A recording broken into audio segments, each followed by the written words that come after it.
All my days I've been held in your hand.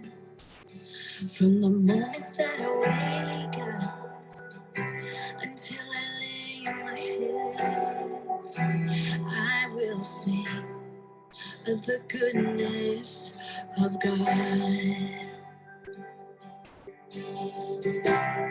All my life you have been faithful. All my life you have been so good. With every breath that I am able, I will sing of the goodness of God. I love your voice. You have led me through the fire.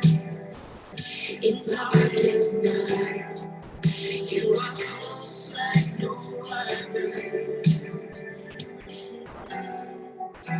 I will sing of the goodness of God. All my life you have been faithful. All my life you have been so good. With every breath that I am able, I will sing of the goodness of God. I love your voice. You have led me through the fire. In darkest night, you are close like no other. I know you as a father. I've known you as a friend. And I have lived in the goodness of God. Oh, this is my story. All my life you have been faithful. This is my song. All my life you have been so, so good. With every breath that I am able, I will sing of the goodness of God. 'Cause your goodness is running after, it's running after me. Your goodness is running after, it's running after me. With my life laid down and surrendered now, I give you everything. Your goodness is running, it keeps running after me. All my days,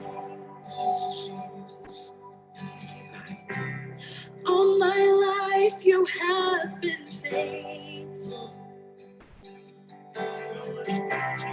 All my life you have been so, so good. With every breath that I am able, I will sing of the goodness of God. The Lord our God is ever faithful. He's never changing through the ages. From this darkness, you will lead us, and forever we will say, you're the Lord our God. The Lord our God is, He's faithful and never changes. Through the ages,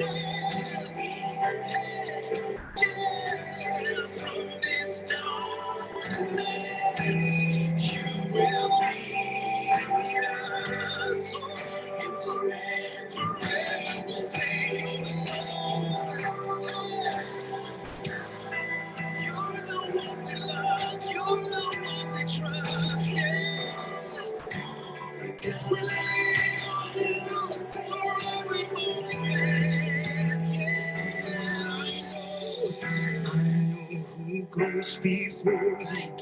I know who stands behind.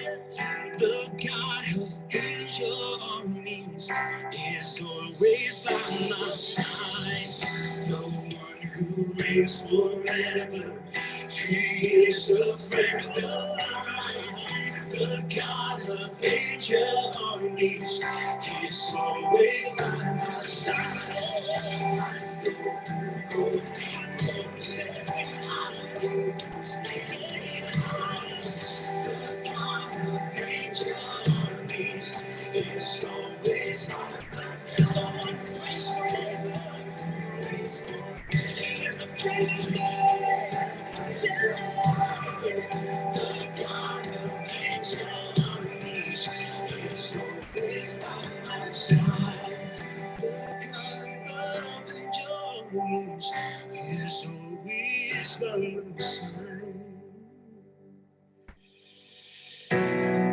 You're by our side. You've never left. We thank you, Jesus. We trust you, God. God, I look to you. I won't be overwhelmed. Give me vision to see things like you do. God, I look to you. You're where my help comes from. Give me wisdom.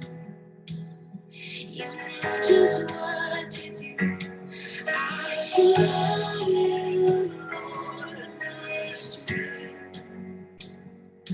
I love you, Lord, my shield. And I love you, Lord, my rock. Forever all my days, I will love you, God. We look to you, God. We trust you in any season. You're there with us.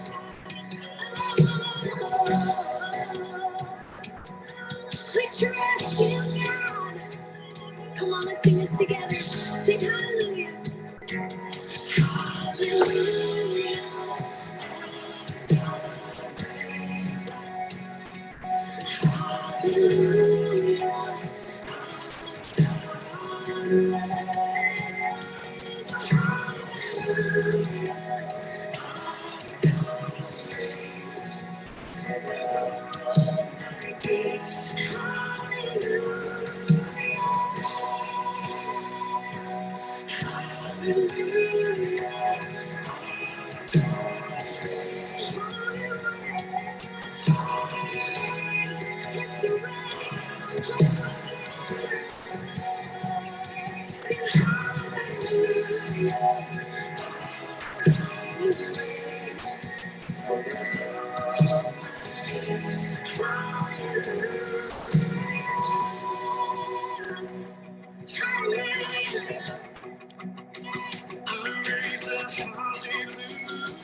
With everything inside of me, yeah, I raise a hallelujah, and I will watch the darkness flee. I raise a hallelujah in the middle of the mystery, yeah, I raise a hallelujah. Feel lost, you hold on me. Oh, I'm gonna sing in the middle of the storm. Louder and louder, you're gonna hear my praises roar. Oh, don't be ashes, heaven will arise. Death is defeated, the King is alive. Oh, I'm gonna sing in the middle of the storm. Louder and louder, you're gonna hear my praises roar.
You're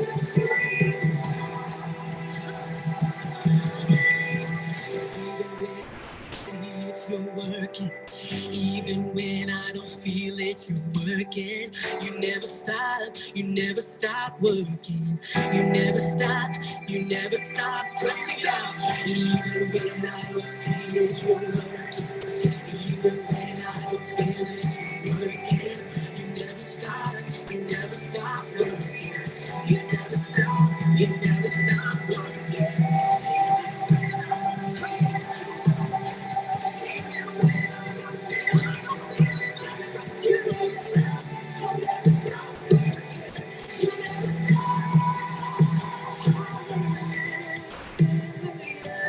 Praise the Lord who set me free. Hallelujah. Death has lost its grip on me. You have broken every chain. There's salvation in your name. Jesus Christ, my living hope. Hallelujah. Praise the Lord who set me free. Hallelujah. Death has lost its grip on me. You have broken every chain. There's salvation in your name. Jesus Christ, my living hope. Jesus Christ, my living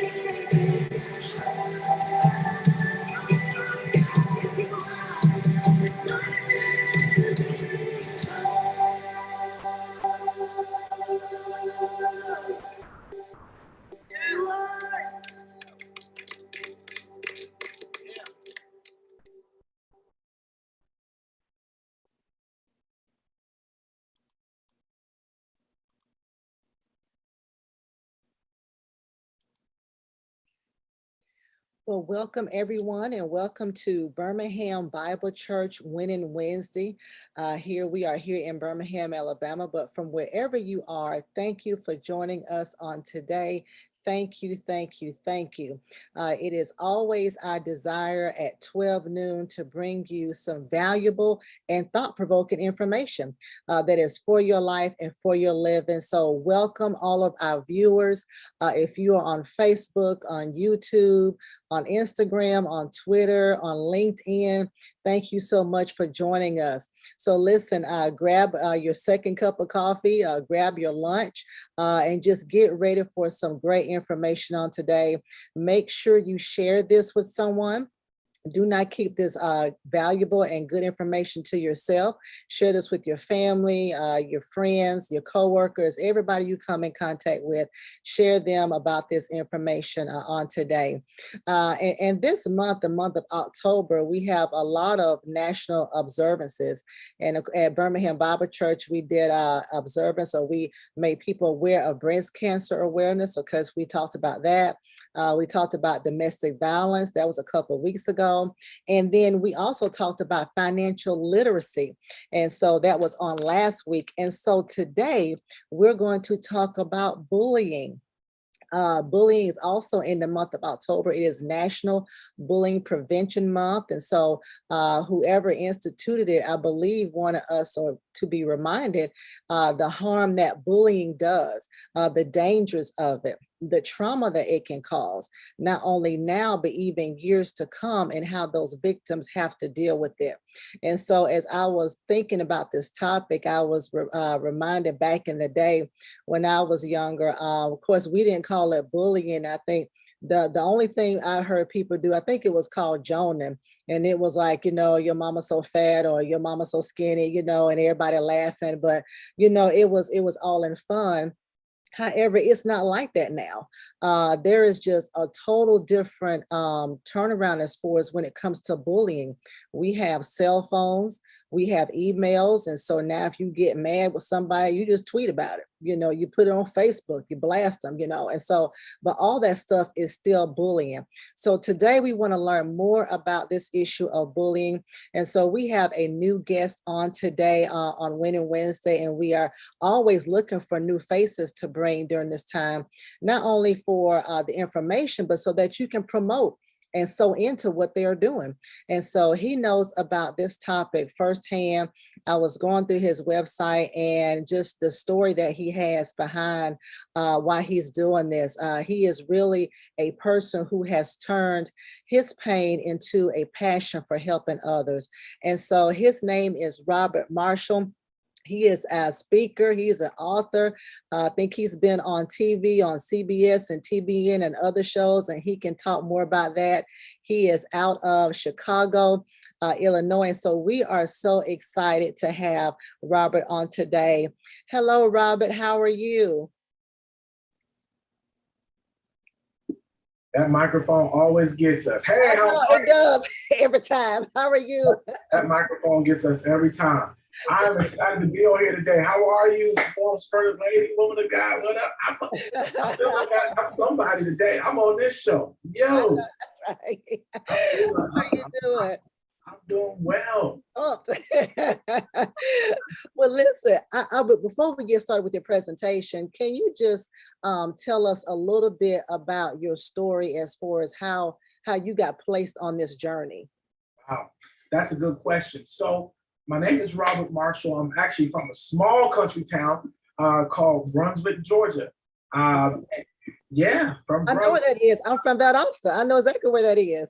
Hey, see, look, we cousins. So I grew up in a small town, Brunswick, Georgia, and I was a heavier kid, but I also was somebody who grew up. I didn't know my father, and I wasn't the epitome of what we would consider manly man, the general manly man, whatever. I did play sports. I really tried to kind of fit in, but it never seemed to work. And so I was a byproduct of being bullied. I was bullied from God knows when, I believe second grade, all the way up to high school. And it was just rough. It was rough. Kids could be so mean. But during that time, also, what they didn't know what was going on with me was that I was also a victim of sexual abuse. And so I, growing up without a father, mom working, doing what she can do to kind of provide. There were men who came in my life, adult men, who were pastors, who were preachers, who were trusted, who were teachers, men that were, supposedly safe, and winded up being predators. And so I had a total of about 9 abusers over my childhood life. And I was really looking for a father. I was really looking for help. And I really didn't know at that length of time that it was abuse. I didn't know that it was, I thought this was normal. I thought these, because I didn't have a point of reference. And this is, some men won't admit this, but it's the truth. Oftentimes young boys are initiated sexually by men or women, and they think it's an introduction to manhood, or because they get attention, or because they are seen as special or men, or initiation to their manhood, and don't realize that it's actually abuse. And so I went through sexual abuse, and was sexually what I call, what a correct term for it was, I was groomed. So it's one thing that we have an instance, but my abuse lasted over a length of time. And that's when a child or someone is sexually groomed from a young age. It starts at a young age, and they kind of teach and train and groom that young person to be a sexual object, or sexually please them, until you get older. Oftentimes when you get older, they want nothing to do with you anymore because you're no longer a child. Mm-hmm. And so I've had my instances with that. And what started me on this journey was right after I moved to Chicago, went to school, and I was dating now my wife. I was my first year of marriage, and I didn't realize why I was dealing with so many internal things, so many internal conflicts. And it dawned on me that, Robert, you are a survivor. Like, you went through sexual, and it was not until I sat with a counselor, they were like, yo, you know that you were sexually abused. And I'm like, hey, it's kicking up sexually abused. And then when I looked over that, and I realized you're 30, 40 years old, I'm 9, 10 years old. Yeah. and a lot of men, especially men of color, we take on the guilt of that, we take on the shame of that, and we never have a space to really process it. And what we do as men, when things don't make sense, we fold it up, put it in our subconscious mind, put it away, and say, you know what, that's in my past, I'm not thinking about it anymore. But really what happens is it winds up having negative effects on your relationships, how you view the world, how you interact with people. A lot of men have trust issues. They may have, let me tell you how it manifests. If a man potentially has trust issues, it can be because they've experienced some form of sexual abuse or trauma that they either don't know, identify with. Also, men who are who have commitment issues, so they can't stay with one person.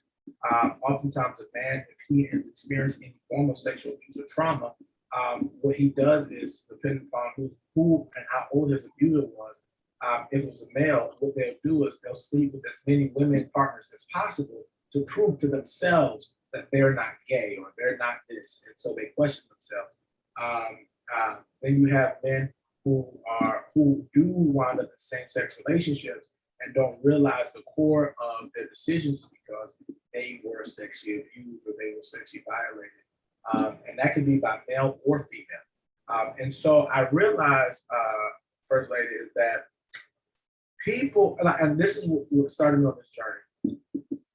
Women have women's conferences, women have women fellowships, women have so many places. As a matter of fact, even a lot of the social services are geared toward women and children. Ask me who has the highest percentage rate of suicide. Men. Tell me who has the highest percentage of people in prison. Men. So just by those indicators alone, if we have the highest percentage of suicide, if we have the highest suicide rates, the highest incarceration rates, and all of the majority of the social services are geared towards women, where do men go? Where do they go when they're hurting? Where do they go when they're broken? When do they go when they have trauma that they have never had the space to process? And so what happens is, because men don't have the tools, you have one extreme where men become violent, where men become perpetuators of what they've experienced because they've had no safe place to process. And so, but it's like trauma that is built up. So it builds up, they take a hit, keep taking the hit. One day they eventually pop. And when they pop, the effects of that can be catastrophic. Themselves, for their families. And I started seeing men, even who are incarcerated, I started seeing them through a different lens when I realized a lot of them are where they are. Number one, unjust law systems is unfair. We know that. But beyond that, is a lot of them are hurt and they don't know how to process. They don't have the language. They've never had a safe space to process what they experience. So they carry it on them all their lives, and also carry the weight of social expectations of what it means to be a man. They carry the weight of needing to have a job, needing to provide, needing to do all these things, but they never had learned or were given the skills to do these things. We look at the percentage of fatherlessness. I don't know what happened, but we know what happened between the 70s, 80s, and the 90s. That was kind of 3 decades of fatherlessness. And we are seeing the results of that drug abuse and all, everything that kind of took place in urban neighborhoods. And so what we have now, we have the fruit of that. We have fatherless men who are trying to be men, but never had a clear definition of what it meant to be a man. And the definition that what it meant to be a man either came from a woman or came from a broken man who had a fragmented understanding. So it's like a house. So the foundation of who they are is cracked. And when you put weight on a cracked foundation, the house eventually is going to fall. So I'm in this space because I know what it looks like to fall. I'm in this space because I want to help boys and men overcome adverse childhood experiences, adverse childhood and traumatic life experiences. Wow. Awesome. So that I know you ain't asked all that, but that's No, that's good, because your website talks about all of that and what your mission is to really reach all of those cracked foundations, the people who are incarcerated, the men who are incarcerated, you're trying to reach the young boys. So no, that's awesome. No, thank you for that. First Lady, to be honest, it's a pipeline.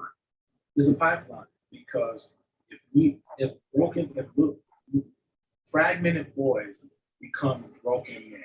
That's right. And so if we have little boys who have all the traumatic life experiences, you're dumb, you're stupid, where's my daddy?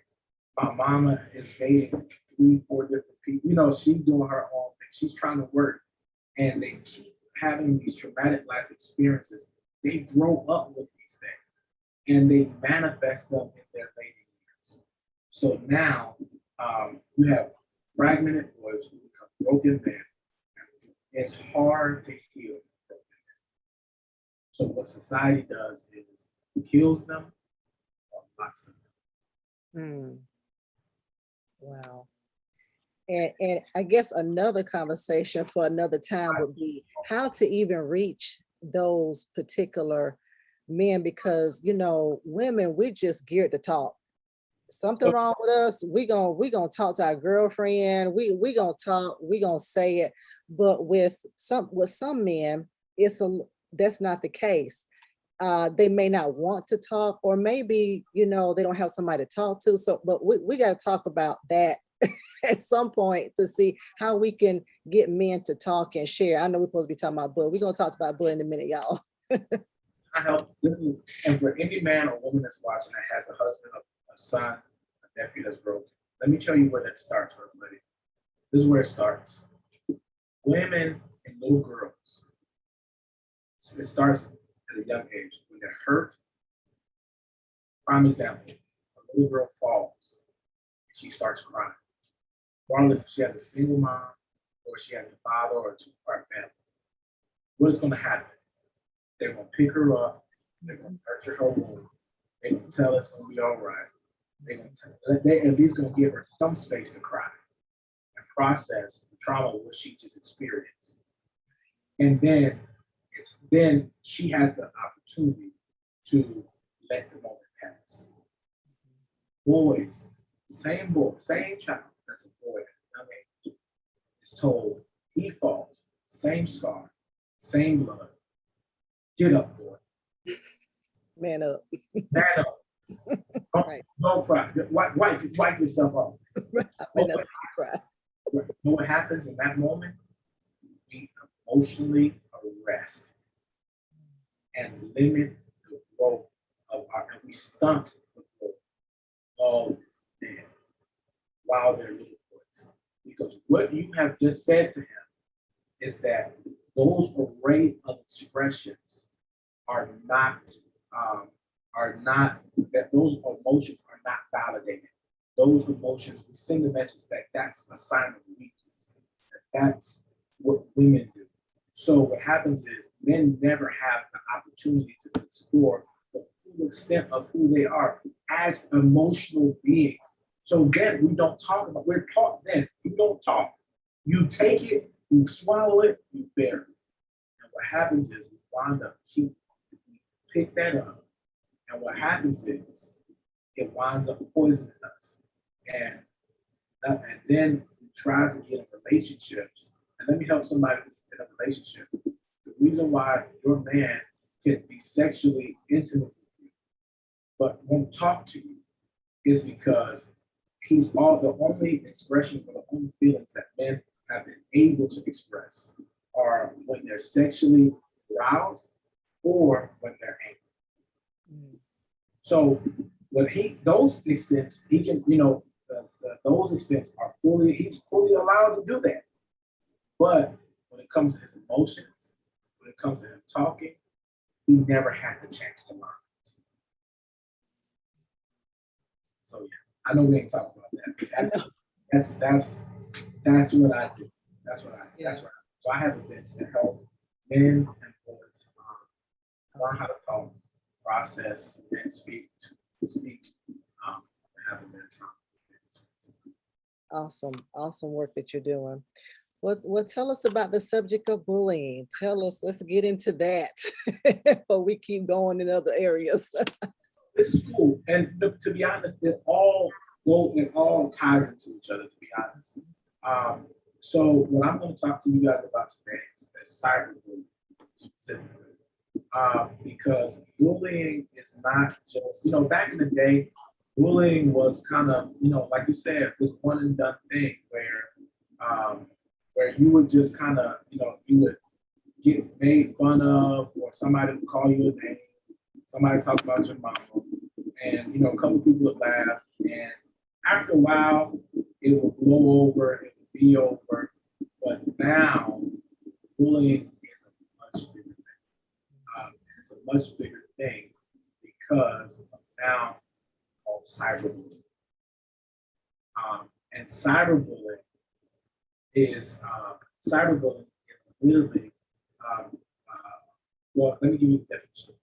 Bullying is using strength, physical, social, or intellectual strength to intimidate someone, often used to get somebody to do something or act, or as a form of intimidation.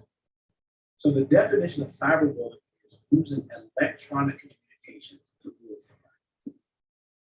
Basic definition.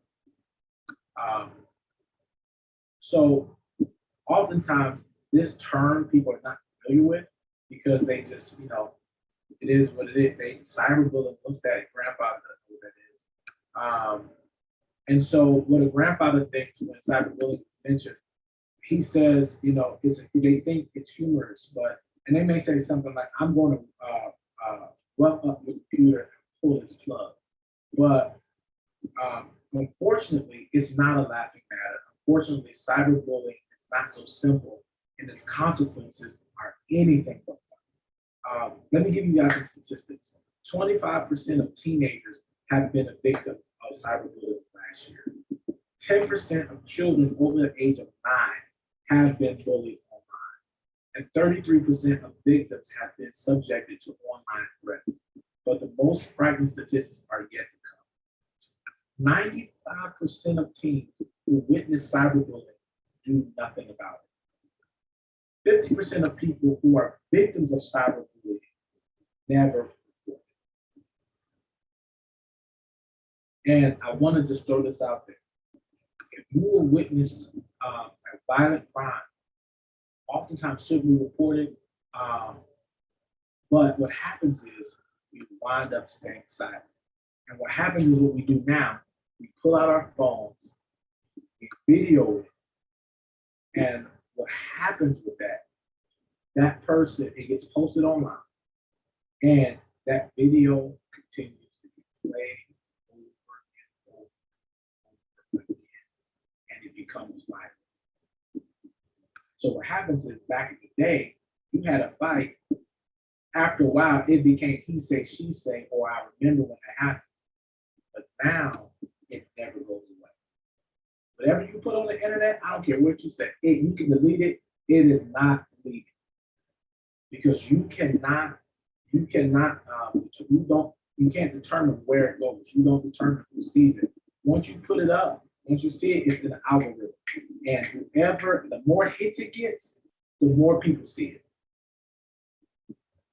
So where can you get cyberbullying? You can get you can get, and well, before I go there, I want to stress that it is very important to take this seriously. Because if you don't, it could be deadly. Because there are people who have literally killed themselves. So many young people have killed themselves because of various forms of cyberbullying. Cyberbullying can lead to stress. It can lead to unhappiness, depression, and even suicide. Suicide is the second leading cause of death amongst young people between the ages of 16 and 24. And homicide, listen, homicide is number 3. Homicide is number 3. Cyberbullying is getting worse, and it's used to be an online behavior. Cyberbullying used to be an online behavior with only online consequences, not anymore. So when we have beef online, it probably would have stayed online. But now we've seen so many videos. Matter of fact, anybody who's watching, I guarantee you've seen a video for the news because somebody said something on Facebook, then they go to their house, then they want to fight them, then they wind up stabbing them and killing them. That is the result of cyberbullying. And it's become so ingrained into our psyche that for many, it comes off as entertainment.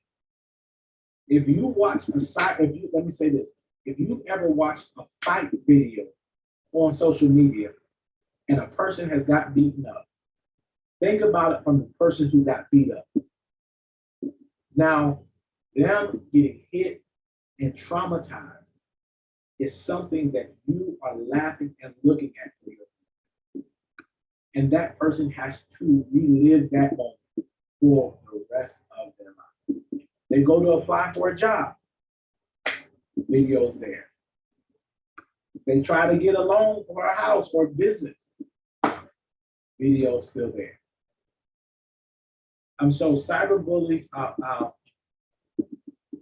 so imagine not one but 100 cyber stalkers after you. Cyberbullies who find out a person's real life identity can harass that person's parents, teachers, fellow students, co-workers. So there are people out there who are cyberbullies. They are trolls. They are out there, and that's what they do. In many cases, what happens is they will publish a person's information. If you have a cyber stalker, they will publish somebody's information, and they will put them on Front Street, and they will call them. They will harass them. They will find their jobs. They will go, and it can get really dangerous and scary. And so this is why it's imperative to also look at what information you put online, what information you share. Listen, don't ever put your real address online. Don't ever put your real phone number online. Don't ever put, any real personal information, never put it online, because you then open yourself for cyber stalking.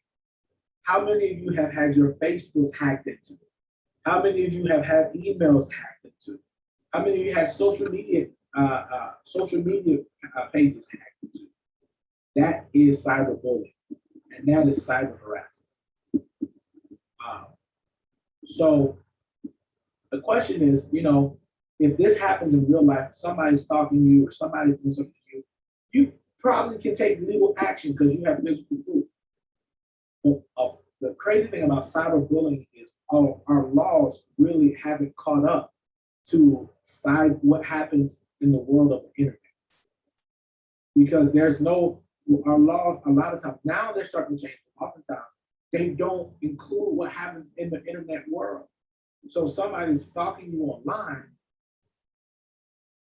What are the police? You will say they were stalking you online. Do you have proof? So can you take legal action when somebody slanders you? When somebody slanders you or somebody stalks you, or when somebody says something, a defamatory remark against you. So, you know, we'll get on social media and we'll talk about people, people talk about you. And that's a form of cyberbullying. And those slander is a liable crime, which can result in a civil suit. What is the possibility of somebody getting convicted of a post that they can take down? Sure, you can take the case. And so how serious is a judge going to take you when you said they talked about me on their Facebook page? Right. Because in this world, everybody has a microphone. Everybody has an experience. Everybody has a right to do what they do on their pages. So, yeah. And most people, and some people who have tried to go to court, they can try. But the fact is that going to court is very long, it's very expensive, and it's a difficult process. So in the USA, the victim often does not win because the laws protecting freedom of speech are invoked to defend the actions of the cyberbully. In many countries, the police have more important cases to investigate than they said something about me on Facebook. Right. They have more pressing, I guess, more pressing matters. Exactly. Yeah. So let's talk about types of cyberbullying. There's many types. You have exclusion. So when people try to alienate you, they try to leave you out. Then you have peer pressure, where people try to push you to do something that you're not comfortable with. Then you have stalking, when people are on your pages, when people are constantly following you, constantly looking at your stuff, constantly DMing you, messaging, stalking. Physical bullying, where somebody physically tries to intimidate you. Blackmail, when somebody says, if you don't do this, I'm gonna put this out about you. Well, I'm gonna say this about you, and I'm gonna do this. Or digital character assassination. This is getting good. Where you have digital character assassination, where people try to post, let's say, especially if you have a business. And have you ever seen people go online and they try to blast people's businesses? They are horrible. Don't go there. This and this and this and this. And I get it, but you got to remember that comment's never going to go away. And though somebody may have made a mistake or had a bad day, now the rest of their existence is going to be defined by your words. Uh-oh. Okay. It's a tough cookie, but also real life threats. People, because at the end of the day, you got to remember, if you have, let's say we're at a restaurant and you have a bad experience at that restaurant, that waiter is not the owner of that establishment. The manager is not even the owner of the establishment. And so the service that you would receive from a business owner versus somebody who's employed by a business owner is two totally different things. But now that person that owns that, and I'm out here for the entrepreneurs too. So for the person that owns that business or that entity, guess what? Now when they're trying to feed their family, your comment on Yelp hinders money from flowing their way when you had a bad experience with somebody who probably just worked there part-time, had no real ties to that company. And now when people want to go there, they may look up what it is online, how was the experience, and it said it was a horrible experience. No, you had a horrible waiter. You may even had a horrible chef. But is that and I know the owner is ultimately responsible, but you don't give the owner or that person the opportunity to make it right. And even if they still make it right, that comment is still there. Because we don't ever go back and post how they fixed it. I'm out here for the entrepreneurs. So exclusion. Sure, right. Go ahead. Cyberbully tries to alienate your friends or make your peer group mock or hate you, leaving you alone. Many cyberbullies will not stop with exclusion. Once somebody has been excluded, the the cyberbully often moves on to more serious attacks. Peer pressure. The cyberbully tries to get you to do or say something or say things that you don't want to do, or say by telling you that all the other people do it, or by suggesting that you won't fit in. Ironically, peer pressure is often used by cyberbullies to get people to help them bully other people. Misery loves company. Stalking. The cyberbully follows you on all your social media and gives you unwanted attention.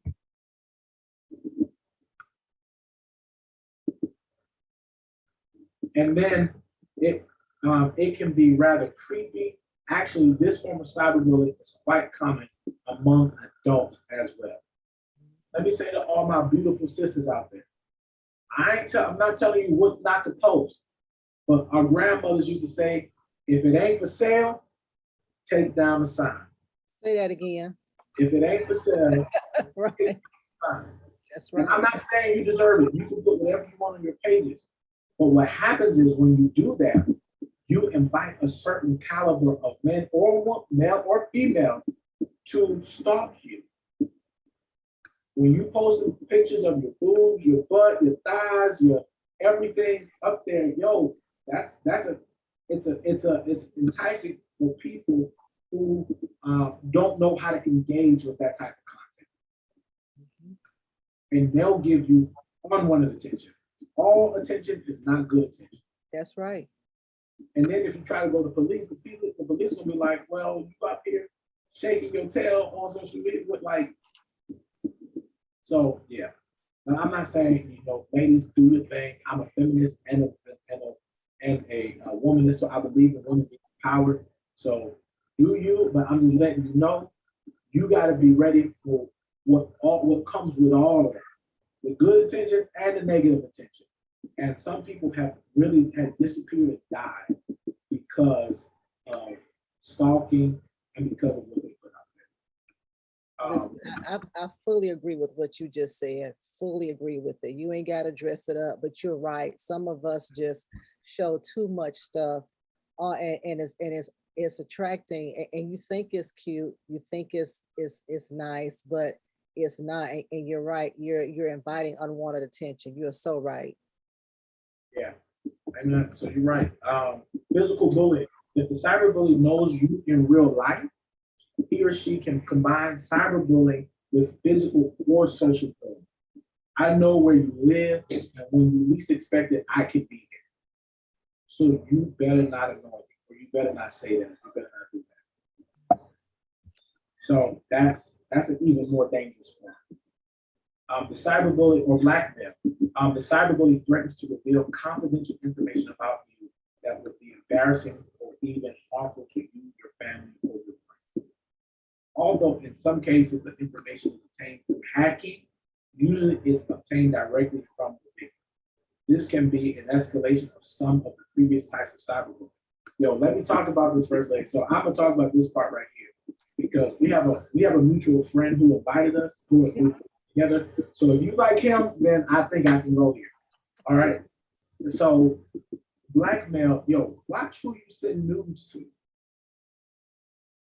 I'm gonna say that again. Watch. It makes no sense to me. Now, if you marry, you do your thing. But if you have no, if you out here and you having sex, okay, that's between you and God and that person. Oftentimes blackmail happens with stars, with husbands, with wives, because you get in a moment, you get hot and bothered, then y'all bring out those cell phones and y'all start taking pictures and videos, or sometimes people are taking videos and pictures of you before. You don't even know that they're doing it. But y'all, we got to be safe out here because this is how blackmail often happens. Somebody how many blog sites? Man, there was a famous blogger who was a church blogger, and he would get all these videos of all these people doing all types of crazy stuff who were pastors, bishops, and he would have videos back it up. And in my head, I'm like, who in the world is taking videos? Like, no, man. Before I got married, I would say, when I walk into the room, I made sure that there was no video, there was no cell phone. Cell phones was left outside of the door. I'm just saying, I figure I could go there. Yes, sir. So even, you know, even if it's people you like, don't put yourself out there, because then you give them leverage. And especially if they're not married. If you ain't married to that person, now if you're married, do you? That's a whole different story. But if you are sexually involved with somebody and y'all have no commitment to each other, you make them mad, then you know, you do something or the relationship don't work out. Now they have those images of you forever. And they use it against you to leverage. And once they're out there, you never know where they go. I've known people who go into job interviews, did not get the job because their images were put out or videos were put out. And once those videos are out there, yeah. So just watch out for this. Let me give y'all a word of advice. Y'all gonna be doing the freaky, like, yo, make sure the phones are outside. Like make sure there's no, you know, there's no cameras in the room, because you never know who that person is, how that relationship's gonna turn out. So protect yourself, right? Digital character assassination. This is the cyberbullying when they stop at nothing to destroy as much of your virtual identity as possible, and usually hopes to destroy your real life as well. This type of cyberbullying is serious because also it's common among adults. And in many cases, the goal is to get you fired from your job or to make you lose your family, your marriage, or whatever. It comes with a price. So digital character assassination. This happens when people consistently put out bad information about you. So if they Google your name, that information comes out. If on social media, they'll use hashtags, boom, then it can become viral. So digital character assassination. And even trolling. The art, and what trolling is, the art of, you ever heard the term called a trolling, or they're a troll? A troll is the art of deliberately, cleverly, and secretly getting people angry, usually via the internet using dialogue. Trolling does not mean just making rude remarks. Shouting swear words at someone doesn't count as trolling. It's just flaming and it's funny. Spam isn't trolling, but it's lame. And if it is a form of cyberbullying, if the victim gets angry, doesn't that mean you're a cyberbully? So trolling is a form of cyberbullying. So when people just make comment, you know, whatever they put in the comment section, and they just trying to poke at you, they're just trying to get you to respond outside of your character. And regardless, and the best thing is to not respond. Because even though you may respond, in a message, then they'll screenshot that message, post that message, and then it doesn't even matter. So if you have a troll, it's best not even respond. So anyway, what I want to do, so that's cyberbullying. So that's my little, I think I've given enough information about cyberbullying and how to kind of watch out for it and how to. This was awesome. This was good. Let me ask you a question. You know, we have children now, they have cell phones. How can we, and we did a back to school virtual rally. We had a IT lady from a school system talk to the parents about, kids on the cell phones and how we really need to be monitoring the cell phones. Can you give us some advice on even what to look for if our children are the bully or if they are being bullied on the cyberspace? So the best thing to do first is look at your child's behavior. Look how they're acting. If one day they're cool and you constantly see they're not themselves, as parents, we know when something is going on. And they may tell you nothing, but continue to push. Continue to push. You can also track what happens in your children's phone. So you can go to your company, your cell phone provider, and say, hey, I have this line. How do I look at what's going on? You can do that as well. You can see where they've been, you can see what site they're on, you can see, all that stuff. So technology is really good. And there's actually a place where you can actually shut down their phones at a certain time where they can't do anything. But you need to go to your cell phone provider and tell them that you want to figure out how you can do these things. Stay aware. When children get older, and I have a little, I'm an educator by trade. When children get older, your relationship as a parent has to evolve as they grow. And I know, a lot of us are not, I'm not my child's friend, but you need to have an element where your child can at least talk to you and not feel like you're about to bust them upside their head because they need something wrong.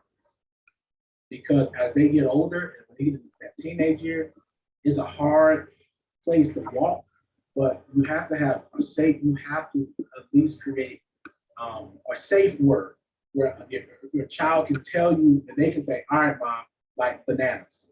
And then you already know when they say that word, whatever come out their mouth, you gotta take off that mama bear, that daddy bear hat and become part of not their friend, but you gotta almost be friendly so that you can hear what they're going through. Because guess what? If your kids don't talk to you, they're talking to somebody else. And you don't know who that person is that they're talking to. And it just might be a predator. So you got to put down, I'm gonna beat you over that boy. Like when they get older, you got to chill out and have a safe space where they can say, and that's what I would say to you, I would encourage you, develop a safe word. Tell your kid, listen, if you say this word, whatever that word is, help, banana, tangerine, or whatever it is, and they say that word, you automatically know, and they know that you are taking off that mom and that bear hat, and the consequences of there won't be immediate consequences for their actions. So yeah. I like that. And another question I have, just in terms of bullying in itself, how can we protect ourselves from being bullied? And this is, whatever, this is cyberbullying, this is, in the school system, on the job, because I'm sure bullies target certain people. Like you said, when you were growing up, you said you were, slightly overweight. So they like, let's target him because, he looks like he's defenseless. He can't protect himself. How can adults and children protect themselves against those who are bullies in any aspect, any area? First, realize people who are bullies often are hurting themselves. They're broken themselves and they feel inadequate themselves. And so they're making fun of you because they may be jealous of you. They may make you, they may be using you as a deflection method because they don't want to be made fun of, or you have something that they do. And so, and they don't have the means to give them. So oftentimes you got to look at it for what it is. How you can protect yourself. To be honest, being aware of your surroundings, being aware of the people, the type of people that are around you, making sure that you feel safe, have a clear understanding, clear communication with your kids. Our kids are in school, so we can't really protect them at all times, but we have to learn how to teach. We have to teach them how to defend themselves verbally. And sometimes you got to teach them how to throw hands, but also be aware of the laws. The block button is a great thing. Though you block them, it doesn't stop them from talking about you. But it does, and another major thing is the report button. Facebook and social media, every platform has a report button. So if you see something, you experience something, you can report it, and they can't stop you from reporting. So yeah. Awesome. This was wonderful. Well, Robert, tell us tell everybody about your website, just kind of a little bit of what you do, your books or podcasts, how they can connect with you. Just tell us a little bit. Tell us how we can order from you, all that good stuff. Reach out to So you can go to my website. It's roberthmarshall.com. roberthmarshall.com. You can go there. I've written a number of books. Right now, if you go today, specific because I'm on with First Lady Hingham. Listen, because I'm on this today, listen, I have a special for you guys who are going on there. I will bless you with a free copy of my book, Just Believe, Losing Your Faith. You can go to my website, roberthmarshall.com/book. Enter your email and you'll get a free digital download of this book. Just because I'm on here with First Lady Pam, I'm excited about being on this show. It's free for you, so go on there, roberthmarshall.com/book, and you can get a free download of a free download copy of my book, Just Believe. It's available in English and in Spanish. So get it in English, get it in Espanol. All right. But there's another book that I've written called Little Brown Boy. This is kind of my top selling book. It's a children's book that speaks to empower little brown boys to be bold, be strong, be courageous, and be proud of the skin that they're. So yeah, it meets all the social emotional learning tenets in education. So get it for your child's school, get it for your church, get it for all of them. Yeah, rapids. Right? Awesome. Thank you so much. Thank you for joining us today, Robert. This has been a great conversation, very enlightening. We're going to share it with others as we get through with this broadcast. We always share it again, and then we're also going to talk to the children of our church just about this topic. And so thank you so much for that. Thank you for all of our viewers. And definitely getting that book. I'm getting the book. The topic, the title itself was just encouraging for me, because I'm like, you know what, I don't know of any books about little brown boys. I mean, I've seen a lot about girls, like you say, but not the little brown boys. And so we are definitely going to get that. So thank you for joining us today. Thank you, social media family, for joining us. This is Robert Marshall. Please make sure you reach out to him. His website is robertmarshall.com. Robert H. Marshall. roberthmarshall.com. I've actually cruised the website, so please do that. Please support him. I believe you have a conference. We were talking a little bit. You have a conference this weekend. So yeah, actually, if you don't mind, I will share that really quickly. Okay. I have a conference this weekend coming up that is I have a conference coming up for survivors of sexual trauma. And so part of what I do is I create spaces for people. I create spaces for people who experience any form of sexual trauma to pursue their healing and their wholeness. So what you're looking at right now, I'm putting out a book next year, and a documentary about stories of male survivors, men who have survived sexual trauma. And so this weekend right here in Chicago, we have this event, and as you see on the flyer, there are 15 men who have stories of how they've overcome sexual abuse and sexual trauma. And so this is a conversation. As you see, we have some amazing speakers. There are. This is not church. We ain't gonna preach. There's no preaching there. It's conversation. So all of the people that you see are flying in from all over the country to have this important dialogue of what it means to be a survivor of sexual trauma. So this is a co-ed conversation. If you can get to Chicago, go to my other website, which is ironmaninc.com/events. It's ironmaninc.com/events. And listen, I haven't done this before, and First Lady Pam, I don't know if I'm in trouble for this, but we're shooting a documentary this week, and this is I'm not gonna lie, this is an expensive project. This is an expensive project. This project is costing me anywhere up to $10,000 right now.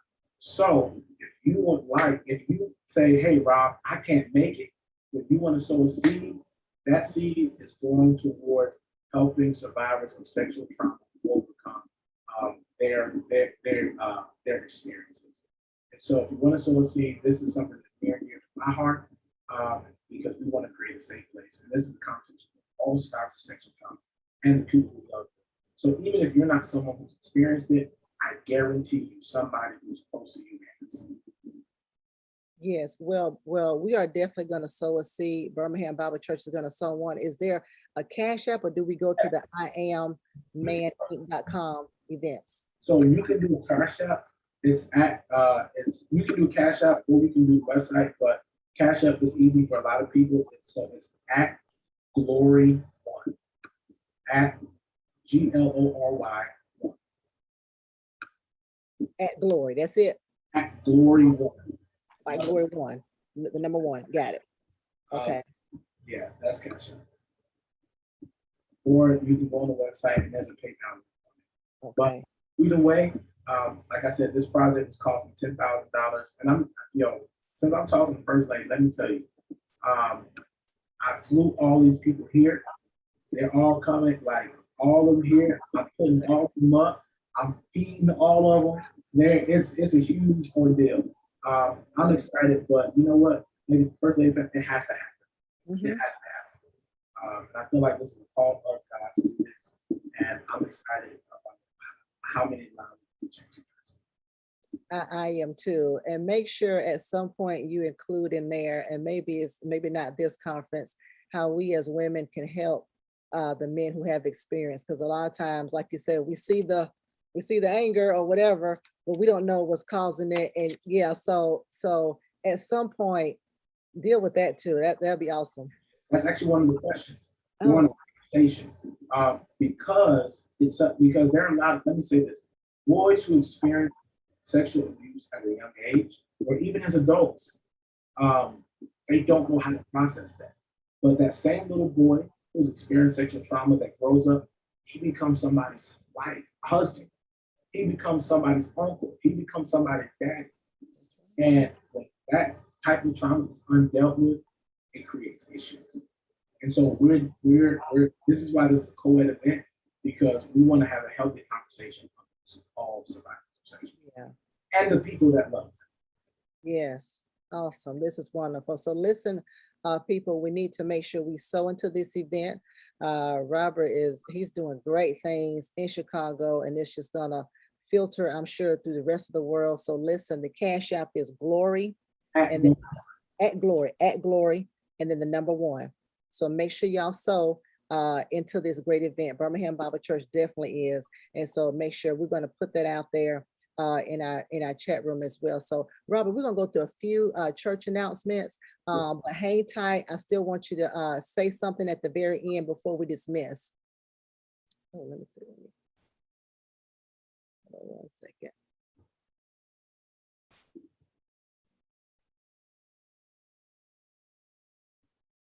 All right, so what we'll do, so listen, Birmingham Bible Church, of course, this is a Winning Wednesday segment. You heard from Robert.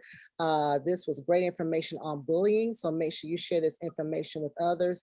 Don't forget, for those of you who are students, if you are parents, we have a free scholarship seminar that is coming up. If you want to know how to get money for school, for your student, for yourself, there is free money out there. Miss Shada Spikes is going to be doing this for us the first weekend in November. That is November the 6th.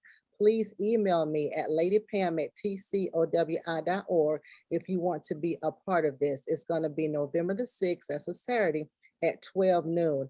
And then the whole month of November, we are celebrating 7 years of ministry, Birmingham Bible Church here in Birmingham, Alabama. Up until this point, it is the Lord who has helped us. That is our theme this year, and it is our theme every year. So, of course, every Sunday in November, we are going to have guest speakers. We're going to have guest psalmists that are going to come, that's going to minister to us virtually. On that second Sunday, we're going to do a huge giveaway. That is our drive-up service. So it's not the first Sunday in November, the second Sunday in November, we are having a huge giveaway. We're giving away turkeys. We're giving away some fresh produce. We're not going to give too much of that away, but it's first come, first serve. That's the second Sunday in November, November the 14th at 9 a.m. We're going to be in the parking lot of C.W. Hayes School. So make sure you are there early to get a good parking space. So we are doing that as well. Of course, we're doing some great things in the month of November. We're going to have a totally different lineup. We have things for our trick-or-treaters on this Saturday. We're having a drive-by, so the Candy Mobile is coming to your home to drop you off some candy. So that's our way of giving back. And so thank you so much, everyone who gives to Birmingham Bible Church. Thank you for your tithes, your offerings, your gifts. It goes towards projects like giving away the turkeys. It goes toward the 11 Compassion International Children that we have. It goes toward our land, our future, hoping to build some land debt-free, because that is what we're all about, is making sure that we are fiscally responsible with the money that you give us, so that we can continue to be a blessing to others. And so thank you so much for that. And so we are going to dismiss. Of course, our website is bhambc.org, but we're going to dismiss. And I want Robert to come on and just make sure he give us a few other things to take away, some tidbits, just something to conclude us all together. All right. Thank you, First Lady. I feel like I'm in church. We in church today. So listen, if all hearts and minds are clear. No, I'm excited. Listen, cyberbullying is very important, and it can be deadly. So if you have been a victim of cyberbullying, listen, you can report it. Start reporting those things. Take it seriously. If you look out for signs of cyberbullying amongst your kids, be the best way for a parent to be involved to see if their child is being cyberbullied is being involved in that child's life, being present with them, being present with their friends. Do their friends know you?